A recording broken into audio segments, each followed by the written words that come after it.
Lakini kuna aina nyingine na kigawanyo kingine cha mujahara, watu ambao wanaofanya madhambi kisha wakawa ni wenye kuyadhihirisha. Wanasema ahlul ilm, wal qismu al-akhar lilmujahirin wa hum alladhina yartakibuna almunkarat amama an-nas jiharan naharan la hayaa lahum min Allah wala khajal min ibadillah.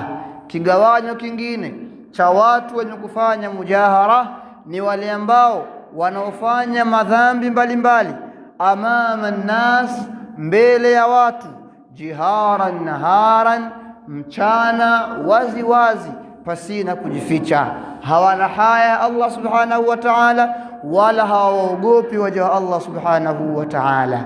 Na aina hii ya mujahara ina sura nyingi sana, tofauti na sura ya kwanza au tofauti na aina ya kwanza ambayo kaibainisha Bwana Mtume sallallahu alayhi wa alihi wasallam. Sura yake ni moja tu, lakini aina hii ya pili ya mujahara ina sura nyingi na tofauti tofauti.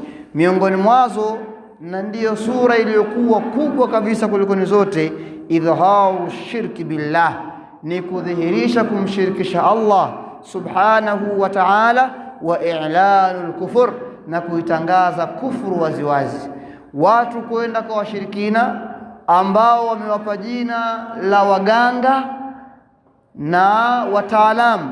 Watu hawa washirikina, makohani, kitendo cha kutoka Waislamu wakaenda mchana kweupe wakiwa ni wenye kuonekana katika zile ambazo wameziita kuwa ni ofisi zao, kwamba watu hawa makohani na washirikina ambao wanaitwa waganga wamekuwa mpaka na ofisi zao, kwamba ana ofisi mtaa fulani, namba fulani katika nyumba, au nyumba namba fulani.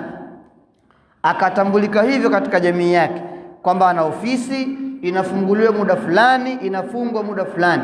Kuwepo na watu kama hawa na kutoka Waislamu wakaenda katika ofisi hizi kwa lengo la kwenda kupata huduma ya kishirikina, jambo hili ni katika sura za mujahara, tena sura iliyokuwa kubwa zaidi kuliko zote, kwani shirki ndiyo dhambi ambayo iliyokuwa kubwa kuliko zote na iliyokuwa mbaya na madhara makubwa kuliko dhambi zote. Kadhalika kutangaza ukafiri ni katika sura za mujahara. Kwa hiyo watu wamcha Allah subhanahu wa ta'ala, wewe unayevaa hirizi ukatembea nayo mitaani, barabarani pasina uoga, fahamu ya kwamba una dhambi mbili. Dhambi ya kwanza ni ushirikina kwa kuvaa hirizi.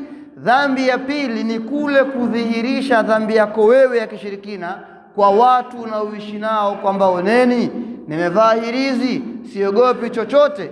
Hii ni jeuri katika jambo la kumwasi Allah subhanahu wa ta'ala.